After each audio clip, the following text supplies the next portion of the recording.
Hey guys, welcome back to the channel. Today we're going to take a detailed look at how I paint the Pea Dot 44 camouflage pattern. I show you the exact step, the color I use and how to avoid a common mistake like painting, pulling or messing the dots. So let's get started. To get the color as authentic as possible, I follow this historical reference picture. Keep the stone in mind. For the base layer of uniform, I use custom mix. I combine the German Tinker 2 and field gray in 1:1 ratio.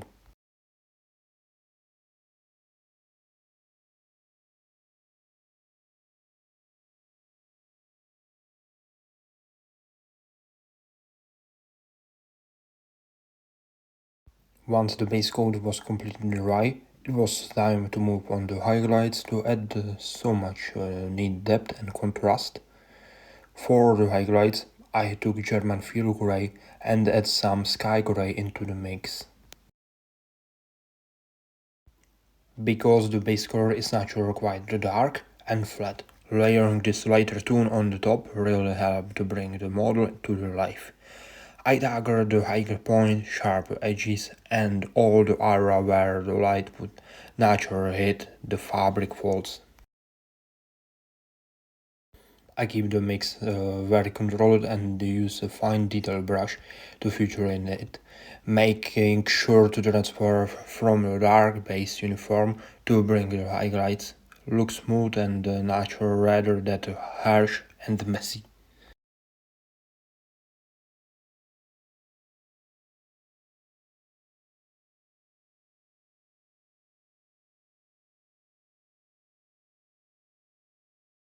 Moving on to the adjustment, for the punches and breadboard, I went with a simple khaki. It created a nice contrast against the dark uniform and helped the gear stand out.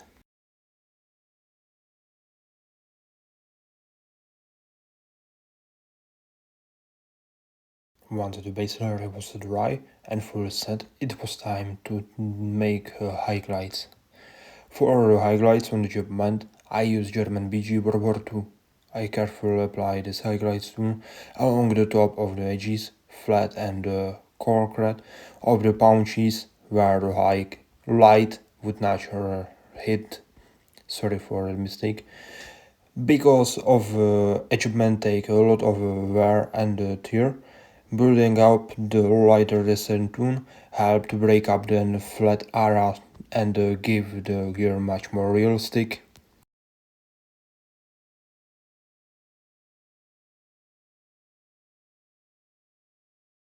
Next up, I focus on some of the special detail, namely the field container and the wooden fortune of the M1 Thompson. For both of the elements, I use flat earth. It's fantastic version brown tone that work perfectly for simulating authentic rich wood look on the Thompson stock and the hand grip. At the same time, it serves as excellent base color for the container, adding a nice touch of warm, earthly tone to the model. I made sure to apply it smoothly and even to create a solid foundation, which will make it much easier to add any wood grain texture, weathering or wash later on.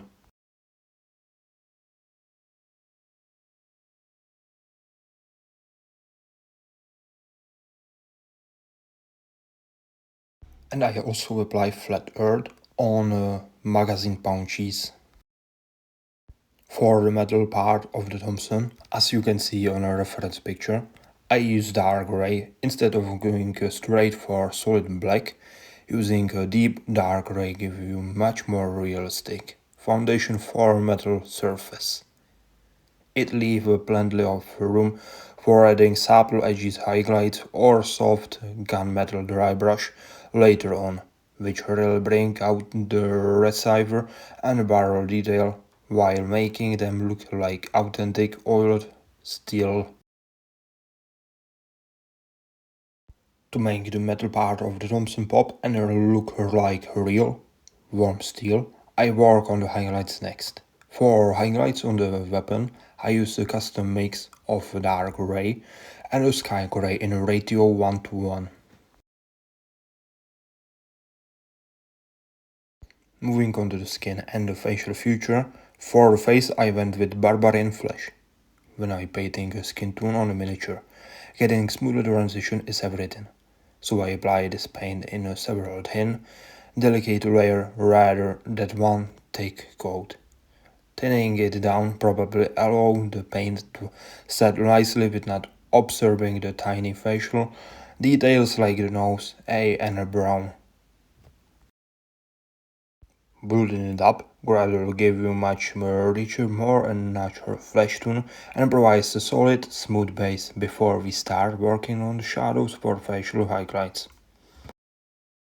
For the highlights on face, I use a custom 1-to-1 mix of opal and the barbarian flesh.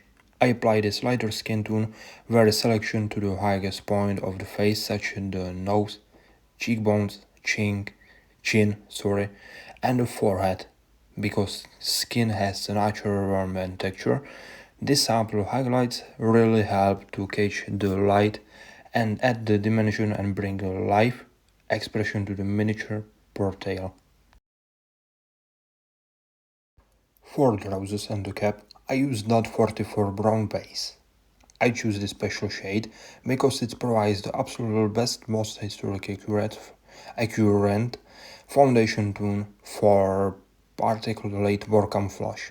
Starting with this rich brown base gives the uniform a great depth right from the start, and it creates a warm, natural anchor for the rest of the camo pattern to sit on.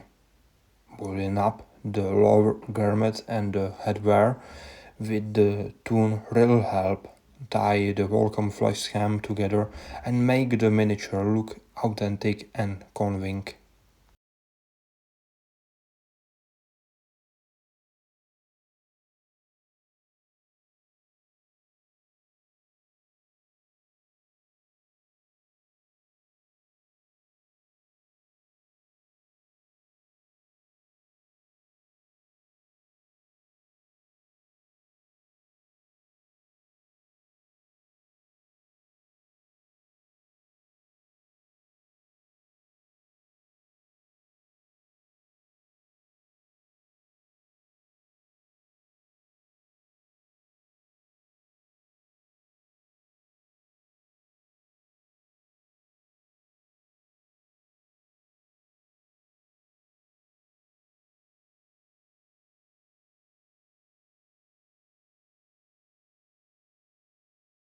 For the highlights on the trousers and the cap, I use custom mix 1-to-1 mix of Dot 44 and cork. I carefully apply this lighter, the similar tone along the sharpest spots, greater and the races area of the fabric. Because a complex camo pattern can sometimes look a bit flat or visually heavy, adding their target highlights help to break up the dense shapes, mimic how natural light fell on layer coating, and give the fabric a much more convincing 3D dimension texture.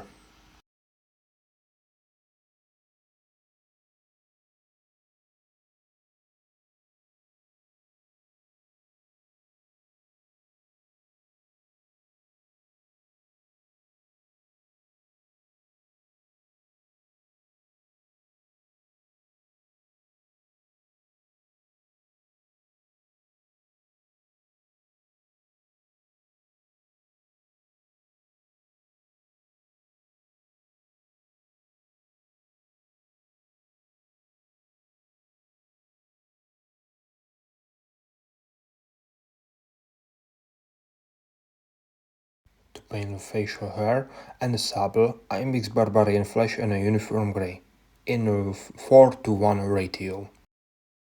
I thin it down heavily into a very thin wash, often called a glaze, so it becomes almost translucent.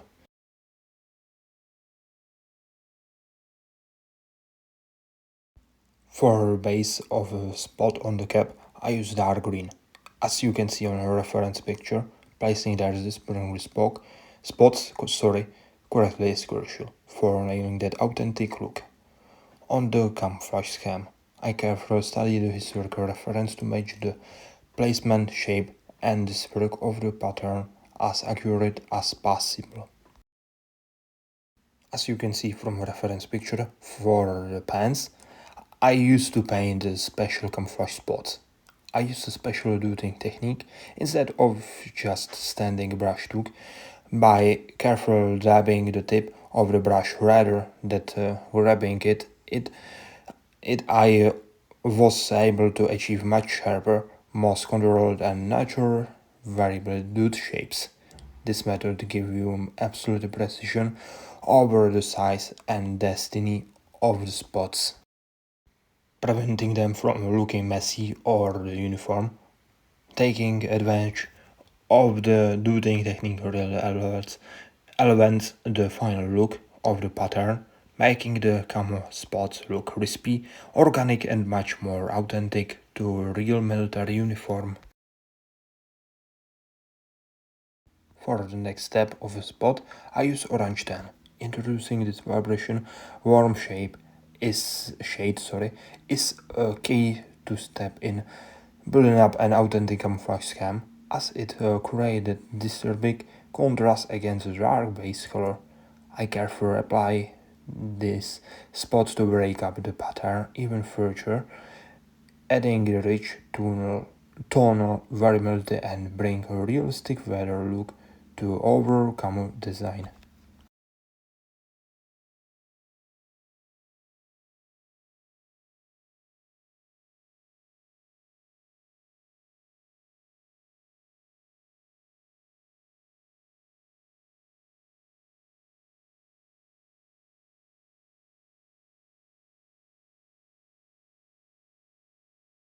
For the next step of a spot, I use orange tan. Introducing this vibration warm shade is a key step into building up an authentic camouflage scheme as it creates disturbing contrast against the dark base color. I carefully apply the spot to break up the pattern even further, adding the rich tonal variability and bring realistic weather look to the overall camo design. And I also add the spot into the brown area.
Next, I also apply the dark green into both of orange section and the brown area.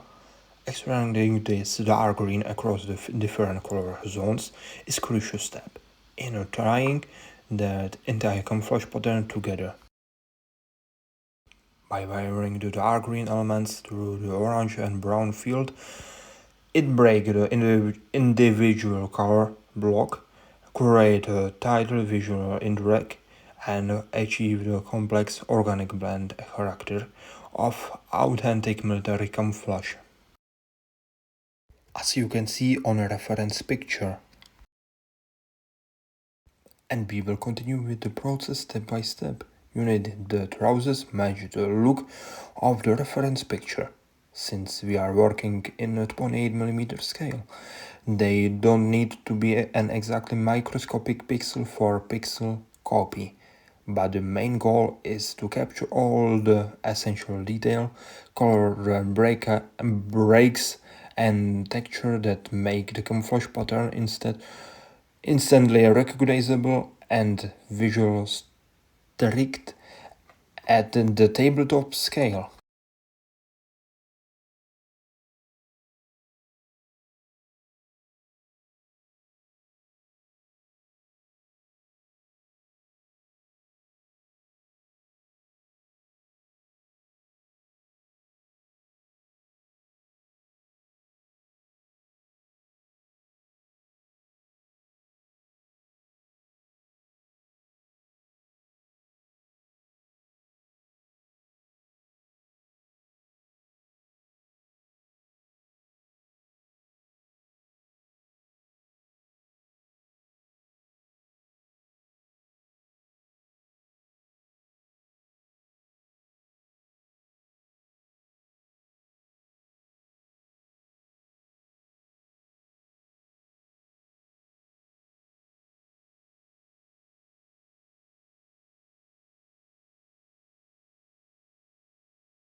To finish up the camouflage pattern, I use light green to paint random dots for filling out the camouflage pattern. Applying the spots hazel across the various of the selection is a very effective final step because it's break up and any remaining harsh transition and help you to define color field. At this miniature scale, sketching their small random light green dots adds the final layer of visual texture and irregular essential the final camouflage look aesthetic, organic and truly complete.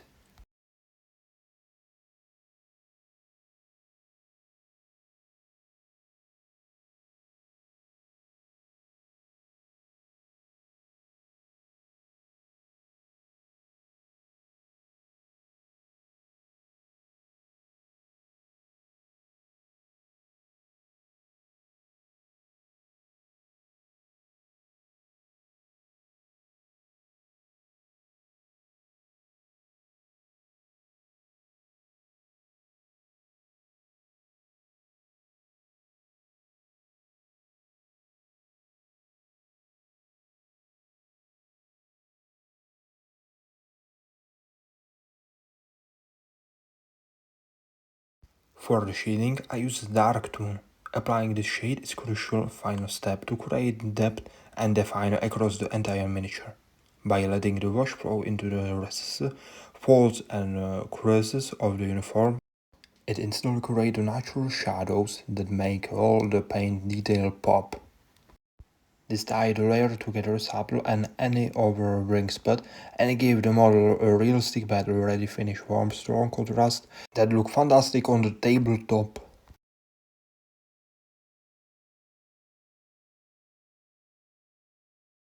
For sheeting the adjustment, I use military sheet. Applying this special tone is a great way to give the gear like punchy straps and the webbing a strict for look for the uniform itself. The wash settled naturally into the recesses, and the detail of the edgement create a realistic shadow and define and make all the small buckle, straps and the texture stand out clearly on the 28mm. For the skin, I use strong skin shade.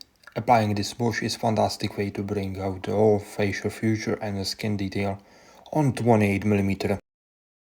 I hope this tutorial how to paint the Pea Dot 44 pattern is helpful for your 28mm miniatures, where you need to translate more step, tweak the text, or discuss your next painting project.